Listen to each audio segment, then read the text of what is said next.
Yesterday in my afternoon OPD, I had seen one young lady, about 27-year-old female. She was brought by her family members, and they told that she had seizure-like activity.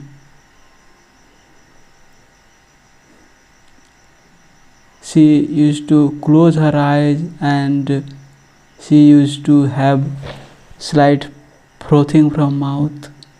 She used to have abnormal expression of face and used to shake her body's limbs, and that lasted for 10 minutes. I further asked whether she had incontinence of bowel bladder during that episode, but she did not have tongue bite as well.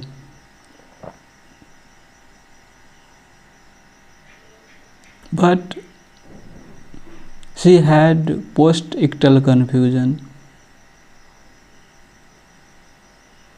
lasting for 5 to 10 minutes, according to family members.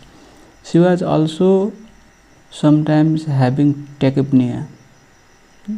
Like when I observed her, she started voluntarily breathing faster.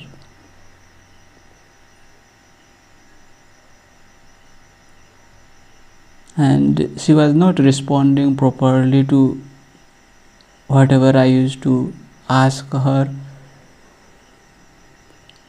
So I thought it might be psychogenic non-epileptic seizure. She is having psychosomatic symptoms. By the way, how do you differentiate seizure from pseudo-seizure?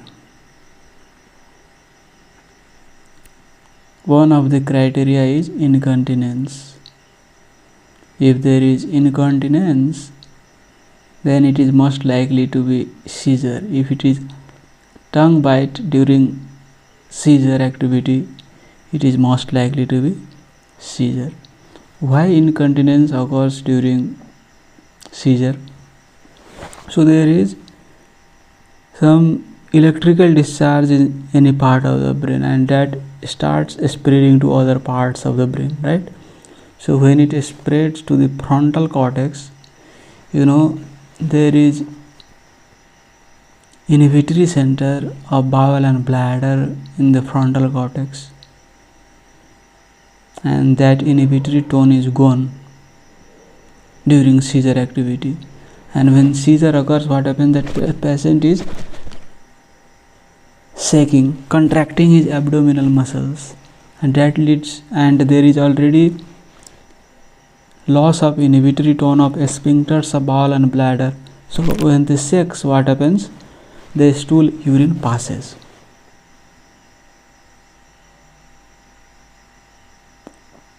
But in pseudo-seizure,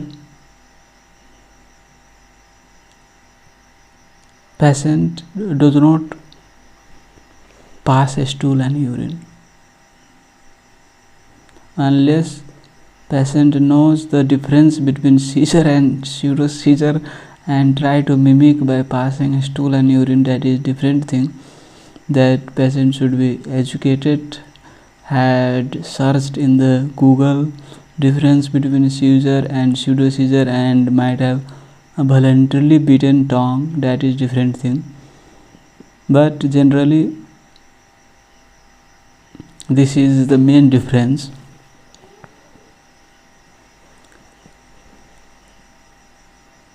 And can we differentiate with EEG during the seizure activity,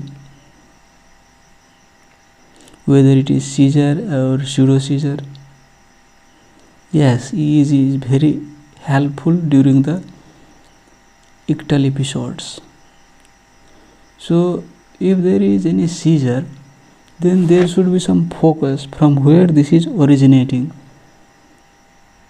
There is bundles of neurons fire simultaneously.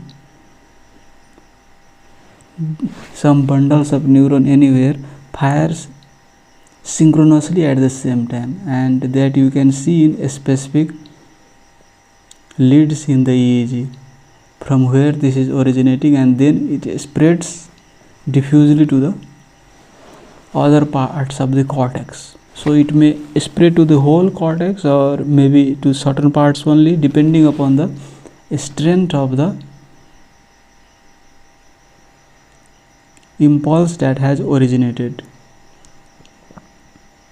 So in EEG you will see high voltage compared to normal electrical activity of the brain.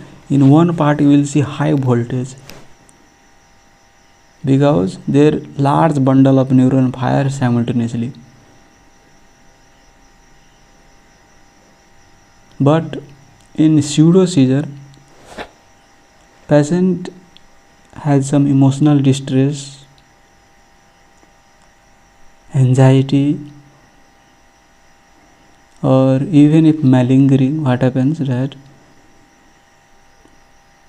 patient limbic cortex is activated because of the emotional disturbance, anxiety, and that sends signals to the motor cortex, and that voluntarily contracts muscles. But there is no focus from where the hypersynchronous discharge is occurring. So if you see in the EEG, there might be noises because patient is moving whole body, moving head, moving body, leg. So there might be noises that also occur in seizure. But apart from that, you will not see high voltage compared to other waves. There will be similar waves like other parts of brain waves occurring. So EEG during ictal episode is very helpful to differentiate if you are confused clinically.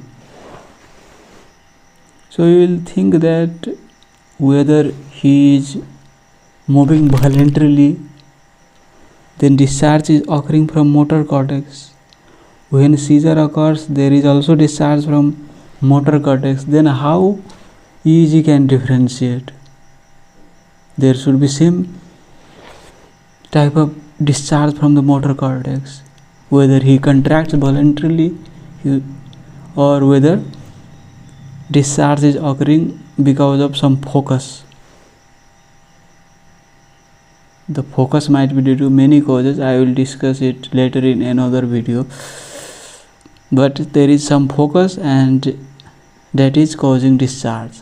The thing is that when there is focus, I told earlier that there is simultaneous discharge of multiple neurons, like millions of neurons discharge simultaneously here, which does not occur when we do voluntarily muscle contraction. This is organized activity. Even if you try to do any types of movement, head movement, limb movement, body movement, this electrical activity will be organized. But if there is focus due to abscess, tumor, or sclerosis of neurons, or if in epilepsy, there will be high voltage, and that will be in some particular leads, and that will be peculiarly different compared to other electrical activity in other leads.